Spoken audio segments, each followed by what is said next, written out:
Hi, Nicholas Vince here. Today on the Chattering Hour, I'm joined by John Philbin. John's been a character actor in Hollywood for over 40 years now, and having worked with greats such as Patrick Swayze and Keanu Reeves on Point Break, Val Kilmer on Tombstone, and we talk about the fun of making Return of the Living Dead. All that and much more, and surfing. Up next on the Chattering Hour with John Philbin.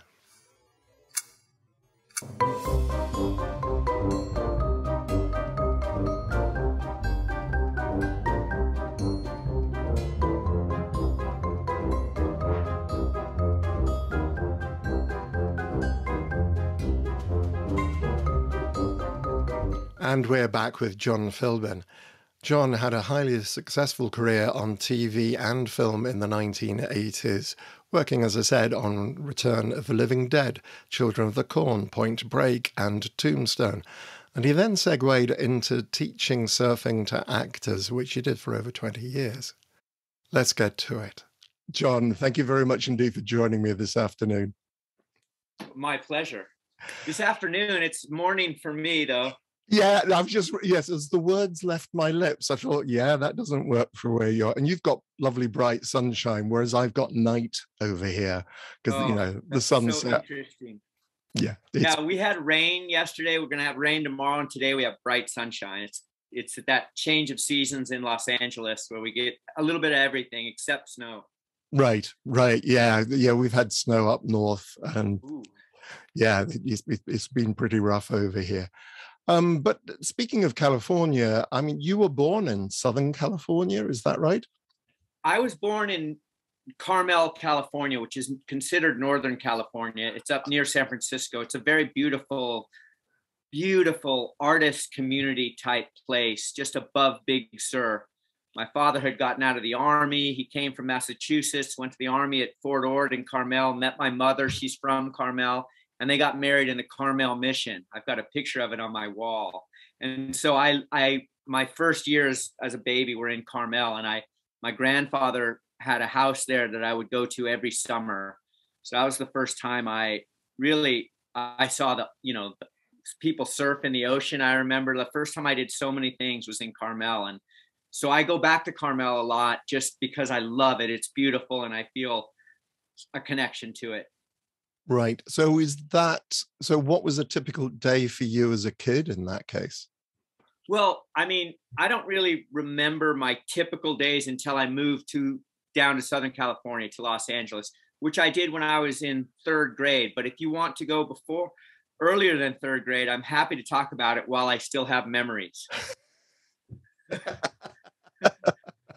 So, okay, well, I mean, either or both, which well, I'll talk about what kind of informed, my strongest memories as I started to form a personality. I remember, when I was in third grade, so, quite young, I would get the TV guide in black and white and I would circle the horror movies, horror, those were my favorite movies. And I would stay inside on the weekends when I could to watch black and white horror movies. And my parents were not happy about that. I mean, they were like, why don't you go outside and play with your friends and stuff? And I'm like, in looking back at it, I was thinking, these are my friends. I love Frankenstein, the Wolfman, the Invisible Man, the Haunting, just amazing black and white horror movies. The Creature from the Black Lagoon was my first kind of like sexual stimulation horror sex. Whoa, The Creature from the Black Lagoon will always be a favorite of mine. And sometimes I'll imitate him when I swim in a pool, looking up at a pretty girl in a bathing suit. I'll swim sideways with my claws. So, I mean, a typical day was, watching horror movies and then going outside. I had an imagination. I mean, fantasy was my first addiction for sure. I was addicted to fantasy, and a lot of it was macabre kind of. I grew up in a kind of sometimes a scary household, and I dealt with it by fantasizing about horror and violence and make believe, catastrophes and things. So I would sometimes go up to the construction sites by the house and I would build little stick men out of wood and nails. And I would go up to the top floor and I would push them off. And if I got lucky, they would hit something on the way down and lose a limb or something. Or then I would build these models of, you know, the Mummy and Frankenstein, and I would build little guillotines and I would chop their heads off. And my parents were like, John, I mean, this is, you've got to find something better to do with your time and your imagination than this. And and then around sixth grade, I got into, maybe fifth grade, I got into surfing, which is an outdoor bonding, you know, natural experience. And that kind of took over my life from that point on. Surfing became my passion and my obsession, you know, and it still is. I've never quit. I may quit for a couple of years when I was just doing movies and I couldn't afford to travel. And I really just was focused on acting and living in the city. But then, you know, after I had a little success, or I got a little bit of money, I started taking surf trips again, and I've never stopped. And much to the, you know, it was definitely bad for my career, but it was something that meant a lot to my life, my happiness, and it stayed with me. Right. So, because I believe you went to the University of California, Santa Barbara, and you were on the university surf team? Boy, Nick, that's some research. Yes, I went to UC Santa Barbara. I'm a gaucho. I identify as a gaucho, even though I later went to USC. But yeah, I was on the surf team because if you were on the surf team, you got a key to a private beach that was pretty cool and a shirt, you know, and I was a pretty good surfer, but not a competitive surfer. I was a pretty good recreational surfer, but competition surfing wasn't my thing.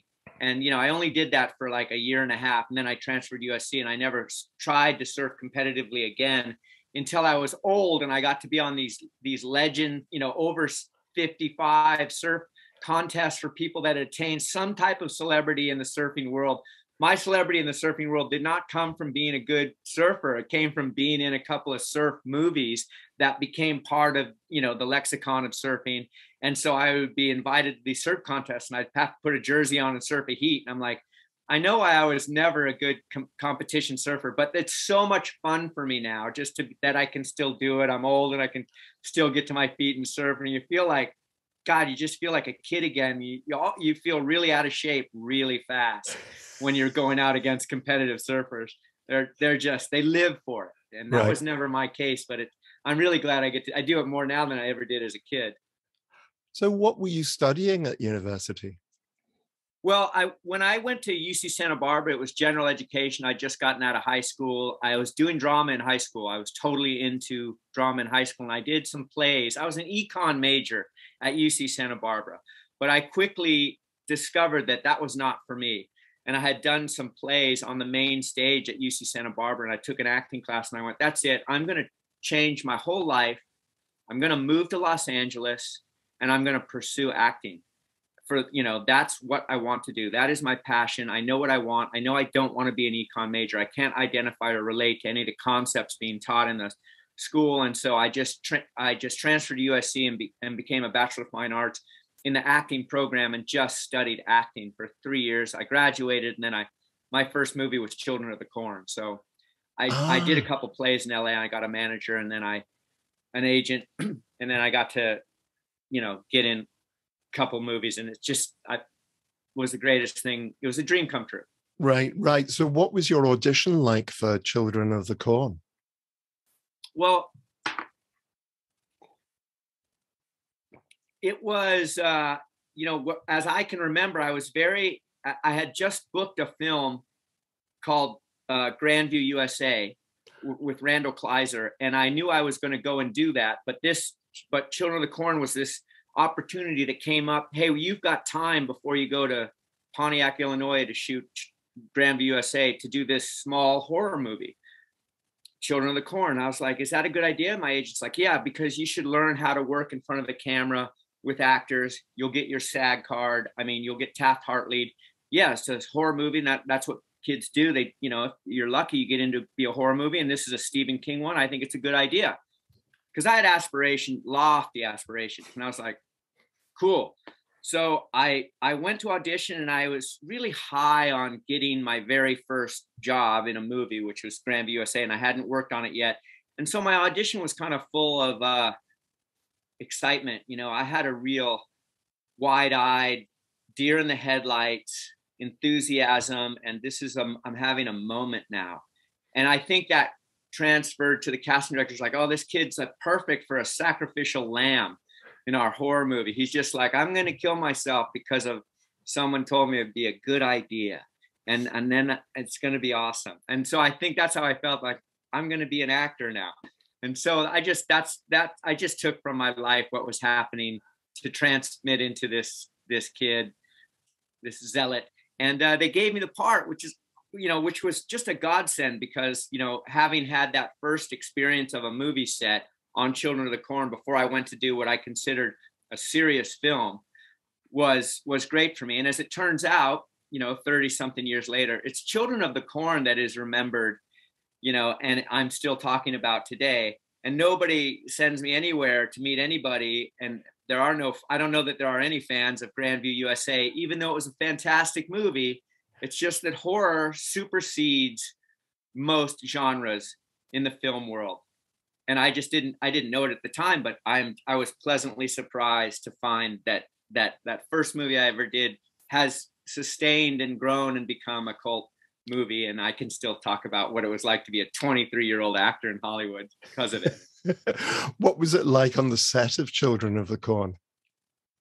My scenes were not with the kids so much. You know, my scenes were with the woman that played my wife, and I cut a pentagram in my chest, which I thought was the coolest thing ever. It's like my first thing I ever did as an actor was take my shirt off and have to cut a pentagram with a prop knife into my chest, which I thought was the coolest thing ever. But let me go back to take my shirt off. So I'm 23 and I'm like, oh, I'm not wearing a shirt in this scene. I was on the side, everyone's filming and stuff, and I'm doing push-ups and sit-ups, you know, and like the director's like, God, you do more push-ups and sit-ups than anyone I've ever seen. Like that, you're not like working on your lines or anything, you're just doing push-ups and sit-ups. And I'm like, you don't have your shirt off in the next scene, you know, forever, for the rest of your life. I'm like, push-ups, sit-ups, push-ups, sit-ups. And I remember I remember when I was so proud of that fact, and I remember, I'll get this stuff out of the way, when we went out into the cornfield and I had already cut the thing and I was going to sacrifice myself, which was really the greatest scene ever, because they had lit the cornfields. It was freezing cold. There's fog. There's all these kids. There's crosses, you know, people are carrying torches. It was very dramatic night scene, you know, with real, you know, all these great actors, Courtney and John. And the costume person had my shirt like this, and I was like, no, let's drape. I want to wear it, because I'd seen Flashdance, and I was like, oh, that's what you do. That's what you do. You put your shirt over here, you know. Yeah, I'm a guy, but I was very, you know, fluid in my sexual identity. I'm like, I'm a guy, but I want to show the push-ups and the sit-ups. So I just remember keep trying to get that shirt lower and lower. So funny now to look back on it. But yeah, I had vanity. I had total body consciousness, you know, as a 23-year-old man actor in Hollywood. It was like, no, this is beefcake. So but being on the set was great. I was new. I was a novice. It was my first film. I knew I was getting Taft-Hartley. I knew my lines, and I used my real life experience of being frightened and having confidence at the same time. Okay, I'm totally off my mind about this thing I'm going to do. So I'm kind of like on drugs, and I'm just working on faith. So I kind of tried to, you know, have that, you know, when you see certain born again Christians or any zealot or any like extremist, suicide bomber, you know, this kind of different type of passive, false, confident security actor, but underneath he's terrified. That's probably how I was as an actor at the time. So that's just what I used. But it was very, very exciting. Fritz Kirsch was a great director, very friendly. I had a scene with Peter Horton. He's a professional. I'm like, oh, I know that guy. And everybody else was just a kid, just blowing my mind with what they were doing. I'm like, look at all these kids, man. We're in a cool movie. It was really fun. It was fun is what it was. And it was good practice. Right. So you mentioned that, you know, you're still talking about it. It's more than 30 years later, because it was like, yeah, 1984 it was released. So we're now coming up to 40 odd. When did you first become aware as to how popular Children of the Corn was going to be, or the genre hit?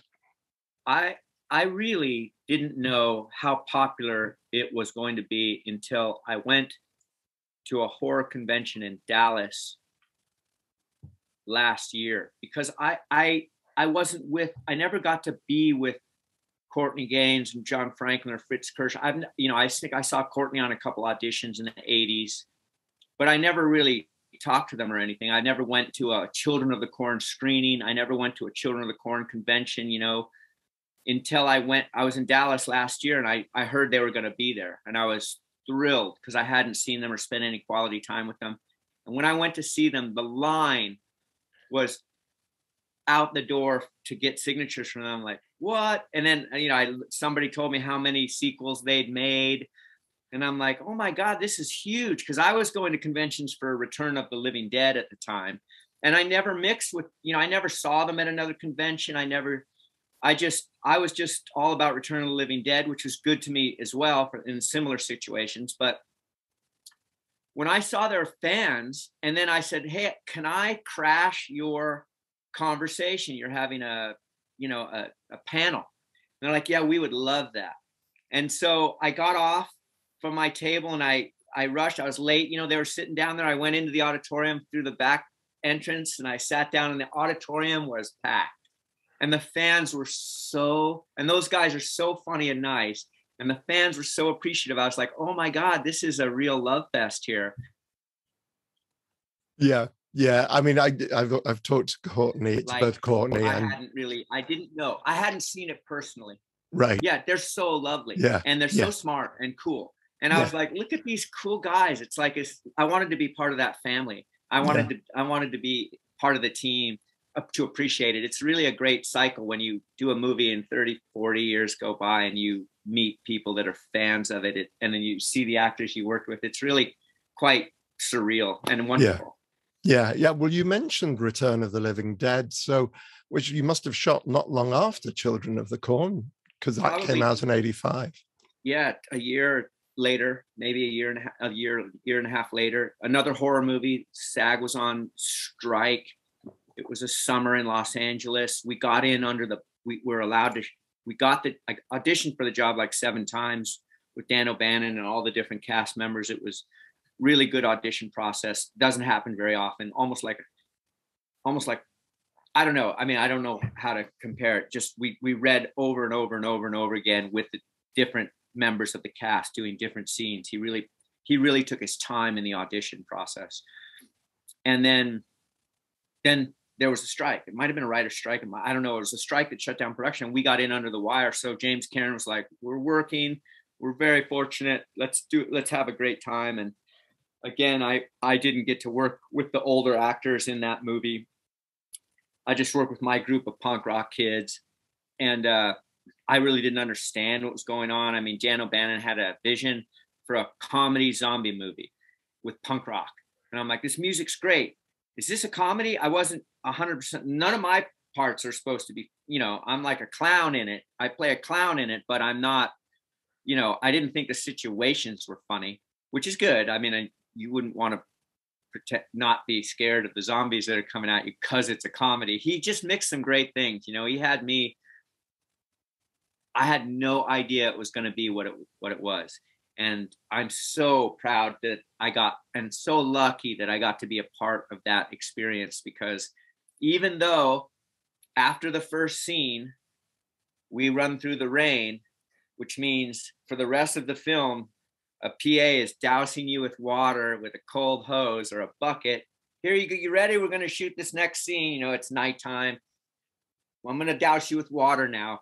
That's just such a funny actor's thing. Oh, the poor actor gets covered in cold water, but that's actors. It's surprising how many actors have to work. If they get wet in the first scene, how they have to spend the rest of the film fucking freezing. I think they should make a book about it or a movie about it, or talk to all the whining actors about it. But anyway, it was super super exciting. Again, I had no idea. I have a small part that's separated from the main group. And then when it comes out, I'm like, holy shit, is that what you guys were doing this whole time? Because I'm not going to the set and watching other people work. I started doing that later as an actor, but back then I wasn't, you know, I was just focused on my little stuff. I didn't, you know, get involved in the drama or watching other scenes, trying to figure out the tone. I just did my thing. And it was fun. Where was Return of the Living Dead shot? We shot it in LA, in and around LA. We were downtown. We were in a Silmar. We were in a studio in Burbank. A lot of time in a studio that they'd built, which is great. You know, we're in a studio with different sets. That was fun. A little green room where you're chilling out. And whereas Children of the Corn was all location on Sioux City, Iowa. So you're in a hotel, and then you get driven in a van to the set. But Return of the Living Dead is shot in LA. So you're driving yourself to the different locations, if they're outdoors or if they're in our little studio that we created rooms in. You know, that's a totally different way of working. It's just different location versus local. And Return of the Living Dead was in LA, and all LA actors. And I made good friends with like Brian Peck and some Tommy Matthews, who are other LA actors that I got to, like, let's carpool, or, you know, what are you doing after this? And so that was another cool, different experience, because everyone's going to their own home. We're not going to a hotel. And like, you want to go get a drink, you know, like, what are we going to do now? You know, like, are you working tomorrow? That kind of thing that happens on location. Right. Were you kind of aware of zombie movies? You mentioned the fact that you watched a lot of black and white films when you were a kid, but were you aware of zombie movies as a genre, like George Romero's stuff? George Romero's movie, you know, I was a little bit older when it came out. I mean, I wasn't a kid anymore. I was into other things and different types of acting, but that movie just terrified me. And I was like, this is a whole new level of scary shit going on here. These monsters are the people, and these survivors are normal people fighting off their friends and family members and strangers that want to eat them. And it was, you know, a whole new classification to me. You know, I don't remember watching zombie movies when I was a child growing up. It was like there was a monster, a created monster, and he was an other. And then there was the whole town or everybody else trying to defeat them. And so it's like, I would kind of always sympathize with the monster in those movies. I would relate and identify with the monster in those movies. I would kind of root for the monster. But with this new zombie thing, I wasn't rooting for the monster anymore. I was rooting for humanity, you know, to survive. And that was a new feeling for me, to start identifying, you know, not with the monster. When I was a child, I loved to identify with the monster, with the creature, with Frankenstein. I just loved him, you know. The Invisible Man was kind of harsh. But then they made a bunch of movies in the 70s and 80s where the heroes are unlikable, horrible gangster movies. These guys are monsters. Al Pacino, Don Corleone, they're monsters. They kill people. They're sociopathic. They're evil, living amongst us, you know, but they're evil monsters. And I didn't have a problem like following monsters that weren't necessarily likable. There was something about them that was, I could identify with. But zombies, I cannot identify. I can't identify with a zombie. This is a new thought for me. It just crossed my mind. It was a good question. Yeah. Well, thank you.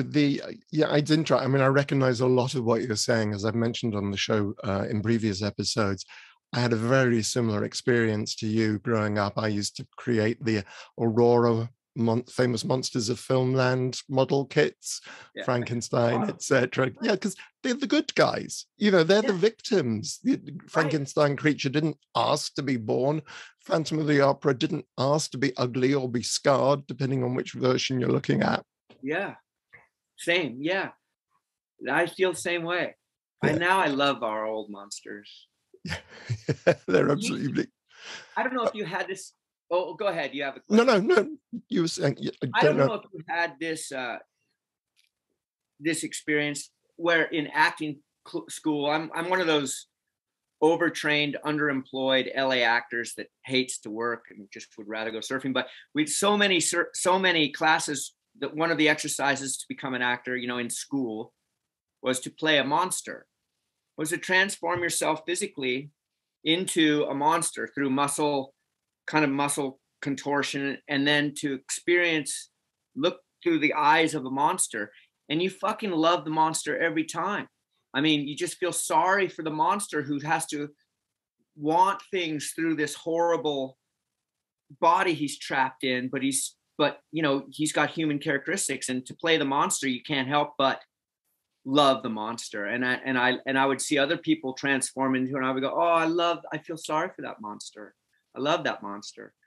Yeah, so identifying with the monster is truly a part of my life for sure. Yeah, well, Does that make us different from others, or do other people identify with the monster, or is that just the horror world? I don't know. I suspect a lot of people do. And I was about to say, I don't remember ever at drama school ever having a lesson to play a monster per se. I remember being given a cardboard box and in a mime class being told to create a creature. We weren't allowed to we weren't allowed to draw on the cardboard box or anything. We just had to create a creature like that. But I do remember one lesson that we had where the teacher called Bob Bogue, applied sticking plaster to our faces. And he taped from the middle of my nose, the middle of my forehead to do that. Oh. And it's such a simple thing to do. And he just said, okay, now, and we were interviewing each other. So the person who had the sticking plaster on their face, and he did different things to people. So I just remember feeling suddenly incredibly confident, incredibly powerful, and just being fairly convinced that I was in a very dark place. And the girl who was interviewing me was in tears. She said, I can't, you've got to stop. You've got to stop. And it's not like it was just this absolute stillness of being so, yeah. Yeah, I feel it. Those acting class exercises that get you tapped into some primal feelings are so powerful. I just felt that exercise totally. I was thinking, the girl started crying, right? Yeah. Yeah. And you were like calm and powerful, like tapping a source of something that's hard to get to if you're not relaxed or you haven't. I mean, it's just a great thing. Yeah. No, absolutely. Well, I mean, changing tack slightly, I mean, one of the films that I did want to ask you about, and that is something that I assume sprang out of your surfing, and that was Point Break. How did that come about? How did you get that part?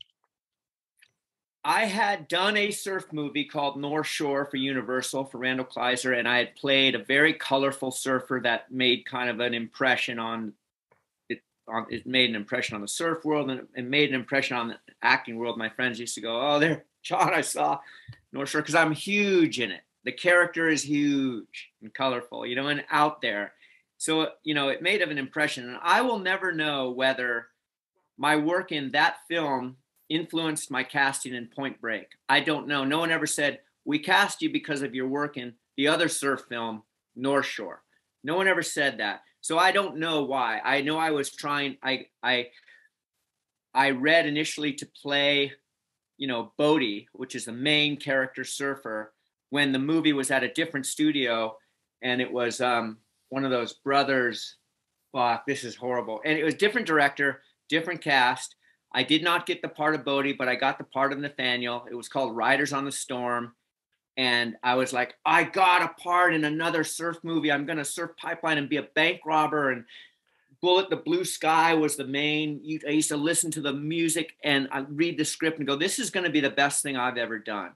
And then the studio dropped it. It went into turnaround. They dropped the production. It was going to be Charlie Sheen and some other people, but my agent said, it's, you know, that's not happening. They lost the rights, whatever, went into turnaround, whatever that means. And then a year later, I just went off and did little TV movies, bank robbers, whatever, cops. And then a year later, it came back and said, hey, that movie has gone to the script went to a different studio, Largo. they're doing it. They've got a different director. It's a woman director, Catherine Bigelow, and they've cast Patrick Swayze and Keanu Reeves in the lead. And you're going to play the same part you were cast. They want you to play the same part. They saw the other casting and they want you. And I'm like, I'm going to be in a fucking movie again. This is going to be awesome. Biggest thing I've ever done, you know? And I was like, I want to meet the director. I want to read. You don't have to, John. You don't have to read for it. They're making an offer. And I went, I want to read. And I swear to God, I went in there and almost read myself right out of that role. She was like, you know, but, you know, I was like, here's a picture of me surfing pipeline. Here's a picture of me jumping out of an airplane. I was born to play this part. I'm so excited. You know, everything except the acting was just perfect, you know, but I'm not a good reader. For some reason, I read something. I get into the character, you know, on the set with the other actors, just diving into the physical aspects of him. But as a cold reader, I'm like, right. I don't know if I can read myself right out of a job. No, you're perfect for it, John. I know. Watch this, you know, like, but hey, getting that job changed, you know, my life. I had worked with Patrick Swayze before on Grandview USA, the first movie I ever did. And so I had a connection with him. We became dear friends. And then Keanu's just the most amazing guy in the world, you know, like he's the smartest guy in any room he walks into, but he would never let you know it. He's just so cool. And I just loved it. You know, I was a badass in that movie. So I wasn't very friendly and I wasn't very nice and I wasn't very happy. I was just an angry guy. And that's works for me when I'm playing an angry guy, you know, but I made friends that for the rest of my life, even though I was a dickhead, I still made friends and the movie became something, you know. Catherine Bigelow's a visionary Academy Award winning director. She went, Keanu Reeves, Bill and Ted's Excellent Adventure can be a movie star with a gun standing next to Patrick Swayze, a certified worldwide movie star. He can stand his ground with him, and our eyes will go to both equally to both people. He can be a movie star, and she was right. So it was interesting because I think I was watching the film again. I saw it when it came out. I remember being very impressed with it, and then I was watching it again today. And it was watching. You mentioned the fact you became friends with Patrick Swayze, who you already knew, but what I was impressed by was the dynamic within the group between, you know, the ex-presidents, the guys on the beach, and so on.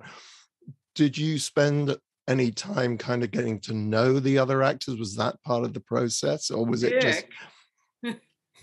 That's all we did. Of course, we're LA actors. Yeah, we just hung out. Patrick was our man. He said, "You guys are mine. And we just devoted ourselves to him. I mean, I did anyway.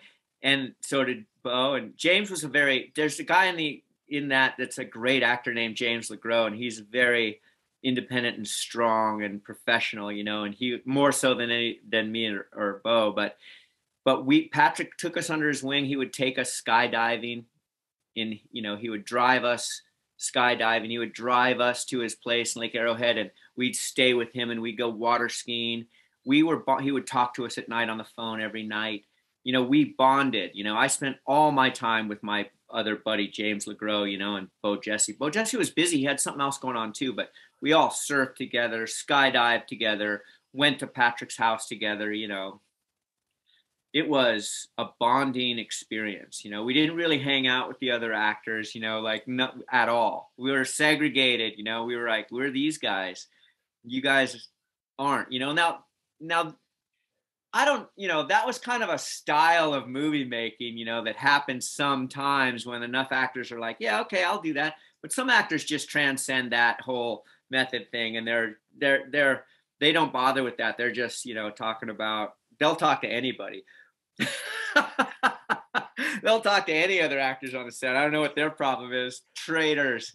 But we weren't at the time. I wasn't interested in getting to know anybody else, even though, unfortunately, you know, if you're acting like that in a movie goes by and you don't even get to know, you know, some of the great actors in the movie because, you know, you're just going, I don't want to talk to that guy. He's a fucking dick. He's going to shoot me later in life. I just don't want to have any, like, yeah, you're my friend, right? I don't, you know, I know you. It's just like, fuck you. You know, I want to kill you or you're going to kill me. And it's a weird It's a weird way to live for 10 weeks. And afterwards you're like, oh man, you were great, man. And I loved you in that scene and all these other movies you've done. But we had to forego that because, you know, we wanted to be in, you know, different, separate, like you said, bonded. Right. Well, yeah, it obviously, it obviously works. Yeah, worked incredibly well. Another film that you did was Tombstone, with another great cast, another huge production with Val Kilmer, Sam Elliott, Bill Paxton, Powers Booth, etc. What was that experience like?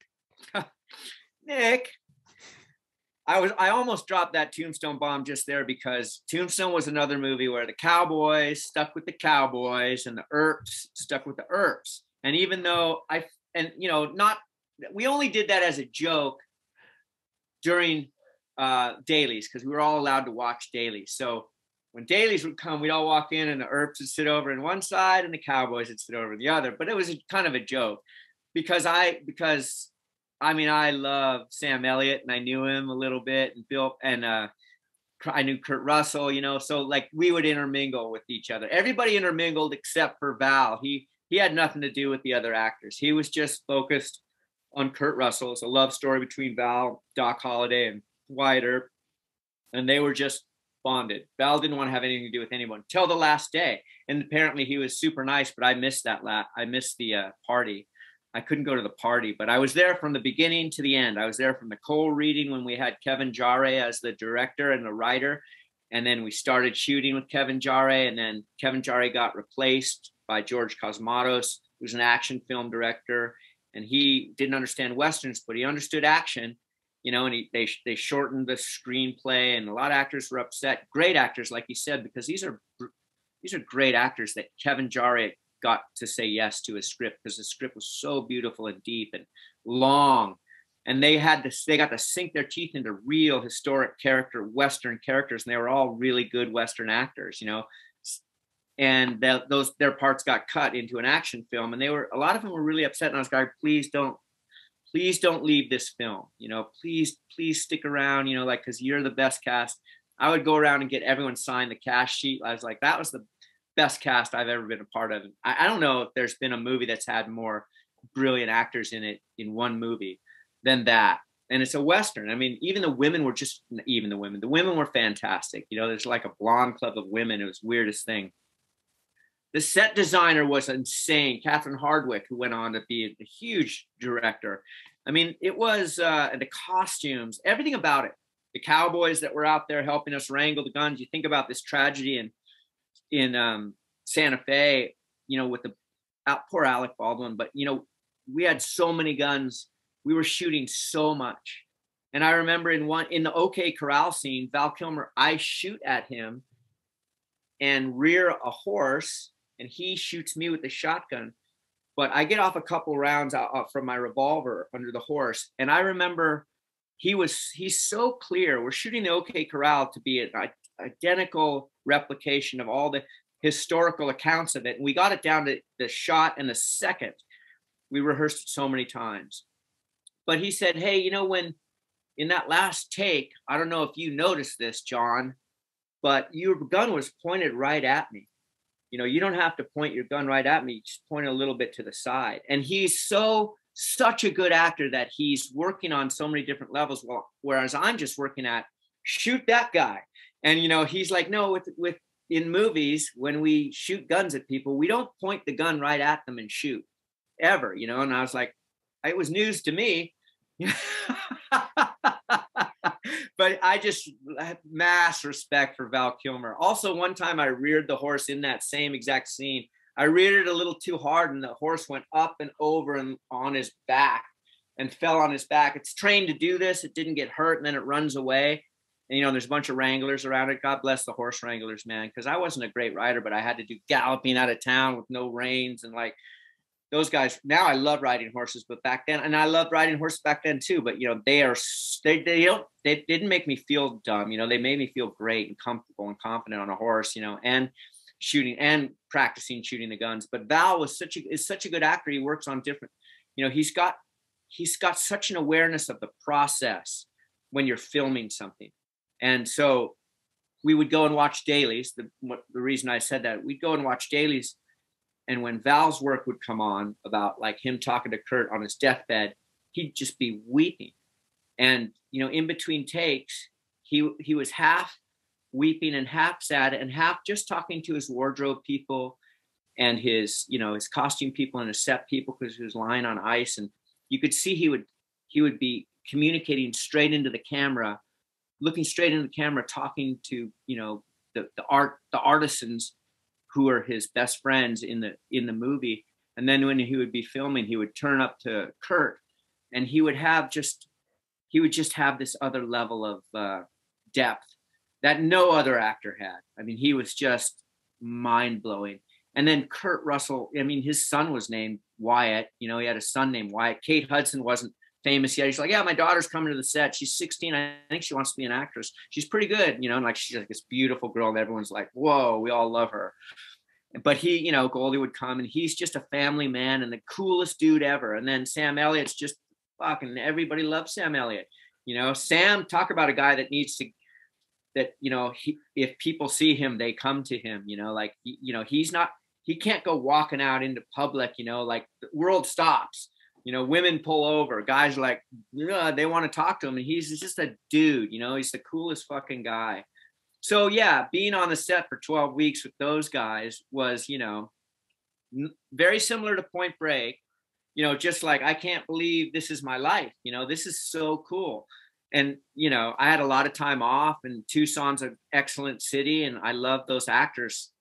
Robert Burke played my brother in that movie, also was in RoboCop. I mean, he's been in a million things, you know, he's a great actor, and really hooked into the fire department, you know, New York City. It's just a super overtrained, but highly employed actor, very technical. He was so technical. I was like, wow, this guy's working on another level too. You know, so many technical things with getting, you know, when you have to get shot in a movie.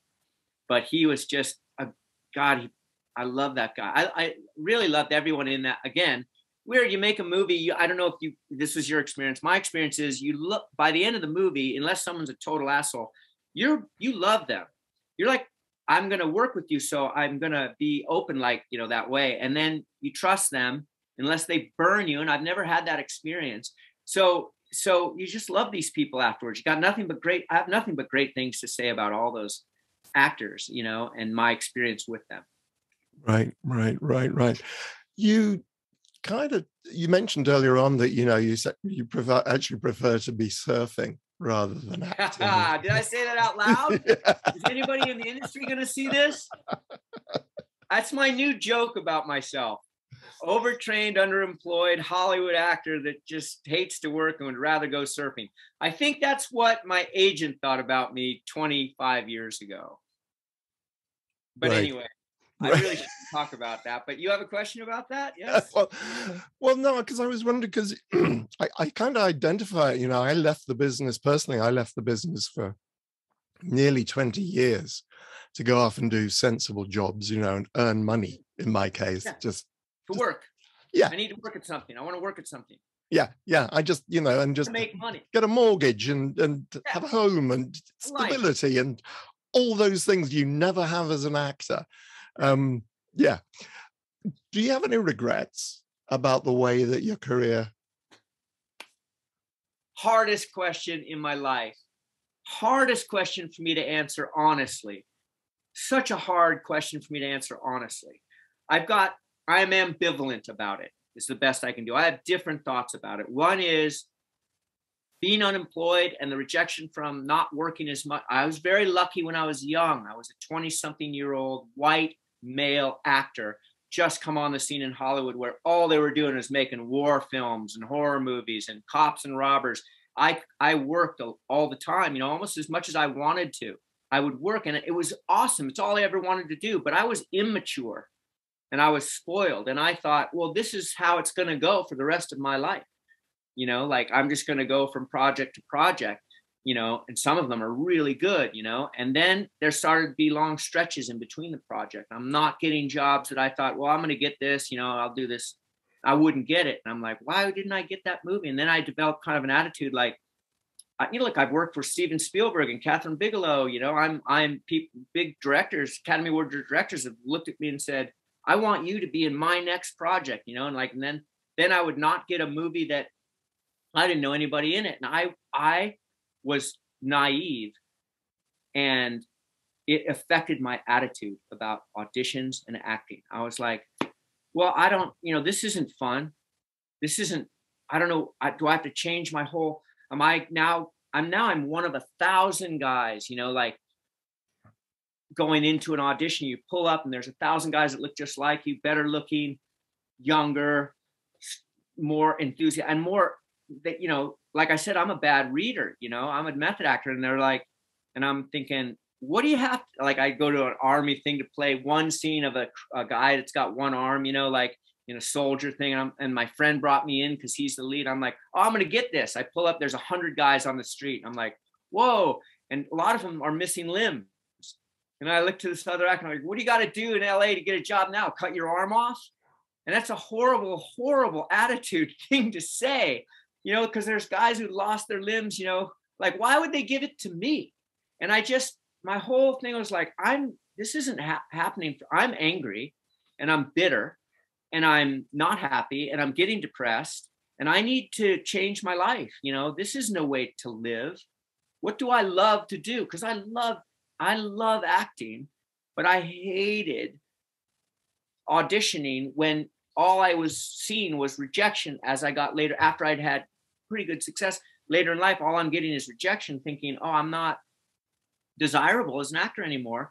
And that just made, you know, it's hard to stay open and my heart open. And I didn't have the ambition also that I think I saw my professional friends had, that all they wanted to be was actors, you know, and they were like, how do I take advantage of this movie to move to the next movie? Whereas I would do a movie and go, oh, I'm in Southeast Asia. I'm going to go to Bali for a month. I'm going to go to China. And I'm going to go to the Great Wall of China. I would take these vacations. Oh, I'm in Europe. My friend's working in Europe. I'm going to go to Europe and hang out and just explore Europe. My agent's like, you know, but I don't know that if someone took me aside and said, John, you have to want this more than anything else. You have to cultivate your talent, which I was totally into acting class because, like, yeah, you're paying them, but you're working. You know, I love class too much. You know, too much. I was an actor that would go like, well, I can't go on that audition because I have class that day. My agent would be like, you're in class to get these auditions. This is more important. And I was like, no, I don't really see it that way. I was in like a pretentious, arty acting school for professional actors in Los Angeles. And it was such a big part of my life that it almost superseded sometimes work, you know, or audition. If the audition didn't seem to merit you know, I'm doing like Cowboy Mouth or a Sam Shepard play with a great actress in class, you know, with like Sean Penn and Nick Cage, Meg Ryan, they're all in the audience. They're in the house. I'm working with them in class. And here's an audition for a TV show that I don't even like. I go, no, I'm going to class. What? I mean, it was just a bizarre mindset. So if I had a smart, wise, career-minded manager or someone, I don't know if they could have talked me into not going on surf trips, to not missing auditions, to changing my attitude when I went, to go, this is what you need to do if you want to do this later in life. Like, I go to work every day. I'm in an office working every day, and you get a small part in a Philippines movie of the week, and then you go to Bali for 2 months. When you come back, you know, like, people are like, yeah, we wanted to see him, but where was he? Oh, he was surfing. You know, now I have a tinge of like, oh, I think I blew it. You know, like I could have been more consistent, but I did not organically have the maturity, the ambition, you know, the dedication to getting work, not the craft, because I was totally into that, but acquiring jobs that would have let me continue working as an actor. You know, maybe I'll never know, right? I mean, I'll never know, but I made the choice. I need to be happy. I'm depressed. What makes me happy. And I started, you know, teaching surfing because I didn't know how to do anything else. I'm like, what else can I do? I'm an actor who surfs, you know, like what can I do? I don't have any other skills. So, but I started teaching surfing for movies, and that gave me a new career. And I just dove. I was like, fuck yeah, maybe I'll get some acting jobs, but I'll just dig into this work. And I started a company and just worked my ass off physically. You know, I got to the point where I was like, fuck, this is good, healthy. I love it. But, you know, this is hard. This is a young man. You know, I did it for 20 years. You know, I just taught surfing all the time. And during that, and it's funny, my father used to go, when are you going to quit this surfing thing? And I'm like, never, you know, never. And I got back into it.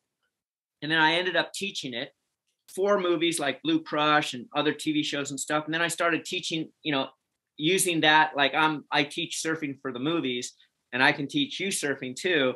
I started a business in Malibu, and I got some clients that were really awesome. I got to meet interesting people. I started traveling around the world teaching surfing, and then people would put me in their movies. Go, my surf instructor John gets this line, you know. Fly me out to Hawaii. I do a line in a Helen Hunt movie because I was a surf instructor. I do a little line. I'm like, oh, I'm working as an actor now because I've quit acting and I've become a surf instructor. You know, it's just life is, you never know. You just never know. And I stayed alive, you know, and I stayed healthy. And I'm like, well, when I met Chris Rowe, you know, I had retired from SAG to get my pension because I was working my butt off. I wasn't working as an actor. I didn't have representation or anything like that. I mean, I'll never not love acting, but you know, I needed to take care of my mental health, I guess. Maybe I did it for my mental health, and also I needed to make money, you know, but you know, I think that, you know, it's strange. Like, had I not been dedicated so much of my time in life to surfing, would I have had more opportunities as an actor? Yeah, more opportunities, but who knows what would have happened. But I chose to go to travel and to surf, and that became a career for me. And that career turned out bringing me back into acting in a weird roundabout way. People would go, you're the guy from that acting thing, you're teaching, will you be, and you did those little will you be in my horror movie? Will you be in my surf movie? I'm like, yes, I will. God, did you just go fuzzy, or am I losing my eyes? No, it's me. I went fuzzy. I just realized I leaned back. Is it the alcohol? No, wait. Is it that, or is it our time up? Is that the signal? John, wrap it up. No, I was relaxing because I was enjoying listening to you so much. It's like, yeah, I went fuzzy. It happens every so often. I did, before we move on to the because we're coming to the end of our time together, but that went fast, Nick. Thank you. Oh, well, thank you. This has been absolutely fascinating. There was one thing I wanted to, because you mentioned teaching about surfing, which you've done for over 20 years. What's the first thing you say to somebody who says, okay, I want to learn to surf. I've never been on a board in my life. It looks fun. I'm probably not in the best of shape. Where do I start? What's the first thing you say to people? You'd have to pay for that information. That is intellectual property. You know, no, I mean, I teach 70-year-old man, you know, who lives, you know, I teach people all ages, doesn't matter. You know, surfing, it's a safety first thing, but it's just an experience that should be enjoyed and not denied to anyone because they don't live by the ocean, or they're not 15 years old. You know, anybody can get in the ocean if they can be taken care of. You know, anybody can experience what it's like to catch and ride a wave, you know, with the right equipment and the right instruction, you know. And I let them know it doesn't matter how old you are, what kind of shape you're in. I can get you into the water and you can experience the rush and the excitement and the thrill and the health factor benefits of being, you know, in the ocean where waves are breaking. And don't worry about any of that stuff. We'll just take it. You know, every situation is different. It's fluid, and we'll work it out. You'll have fun no matter what happens. Doesn't matter. You know, you just don't want to get hurt. You know, but once the lessons start, once money has changed hands, it becomes. Most important thing is you need to protect your head. But that's not a difficult task that can be done, but I would never want someone I'm teaching to get hurt, so safety comes first, but it's fun no matter what, and anybody can do it. Right. Oh, well, it sounds great fun. Right. Even you. Say again? Even you, if you come to LA. I don't know. I know how dodgy my knees are. What is, we talk about acting and doing stuff recently. You mentioned before we started the conversation that one of your most recent projects was a thing called Undateable John, which was released in 2019. Tell me a little bit about that before. Okay, that's the last, I was the lead in a movie. That's one of those examples of kind of my life. I wrestled with alcoholism and addiction after I stopped working as an actor. I don't know, you get so excited as an actor, you're so used to these rushes, and then when they disappeared, I kind of like fell into drug addiction and alcoholism, and then I got sober. And I was like, fuck, that's no way to live. And I got sober and stopped using drugs, and I'll start showing up in places, clear and clean and healthy. And someone just said, you're sober? And I'm like, yeah, and you were an actor. I really like some of your old work. Would you be in my little short film? It's based on my experience. And I'm like, yeah, of course, I would love to. It's one of those things where you just stay alive and you show up and someone goes, hey, you want to be in my movie? And I thought it was a little movie. And we worked on the script. Me and Sin Posner worked on this script. I just gave her all my experience. I said, hey, is this based on a real guy and a real experience? She said, yeah, you know the guy. And I said, I'm not going to play that guy. I'm not going to play a friend of mine. I've known him longer than I've known you. About your bad dating experience with him. You're calling him Undateable John. No, I mean, yeah, my name's John. That guy's name was John, but he'll know it's about him, and I'm not playing him. It's not cool. I'll play myself because I've been a bad date. Too many times. Anyway, we worked on the script and she just catered it to me. The guy's a surf instructor. He's struggling to be clean and sober, in and out of rehab and stuff. Broke, which I was, all these things. And I got to bring myself to this movie, and it became a full-length feature. I'm like, whoa, she cast Daryl Hannah and Tom Arnold and Joan Jett, and all these great actors. And I'm like, what do you want me for? Why don't you go get Luke Wilson or get a real, she goes, no, John, you are this part. I really want you to go, okay, I'll do it, but I'm just going to do it my way, which is comedy. I'm not going to make a serious movie about, that character and that experience. To me, it needs to be a comedy. But anyway, Estella Warren's in it, this beautiful girl, all these people that are sober. I'm like, this is really cool. It's called Undateable John. It's on Amazon Prime. I'm really proud of it. I got to be the lead in a movie for the first time in 20 years. And, I tried to get my dad's like, when's Undateable John coming out? He asked me every week, and you know how independent movies are. It finally comes out, and, I sent it to him. And like, he it was hard for him to watch. Like, well, you wanted to see it, because it deals with, addiction and sex. And I think it's funny as shit. A lot of people go, well, that movie was written for you. And it was. And I really have a good time. I hope people see it and like it, but it's not for everybody. It's gray area material. And the tone is this a comedy or is this tragedy? So, but that's life. And I like to have a sense of humor about things. Right. Okay. I didn't have a chance to check it out before this interview, but I will look forward to finding out more about that. Fun movie. Fun movie. I like fun movies, and I also like quite dark comedy as well. So that sounds up my street. Okay, let's finish by doing the luggage. I can't even say it now. The luggage in the crypt question. Oh, right. Right, the luggage in the crypt. The luggage in the crypt. Okay, so what film might you take with you? Miller's Crossing, a Coen Brothers movie about gangsters in the Northeast with Albert Finney and Gabrielle Byrne and Marcia Gay Harden. Miller's Crossing. I can't get enough of it. Albert Finney, amazing actor. Yeah. One of my big heroes, Albert Finney. Yeah. What about a book? I don't know. I'm rereading Hamlet right now. That's a pretty good book, but I guess if I had to take one book, it would probably be War and Peace or the Brothers Karamazov, some deep Russian novel that's just forever, and you could get something new out of every page. Something really, I love War and Peace. Not Anna Karenina because it's just so sad and tragic, but there's some beautiful things in it. But it would definitely be one of those Russian monster novels. Right, right, right. That sounds very sensible. What Yeah. about music? Favorite album? I love Elvis Costello very much. I mean, I've loved his music forever. You know, REM's come up with some great ones. Radiohead has come up with some great ones. I might have to take a Radiohead album, you know, maybe because it's just, there's so much going on with Tom York.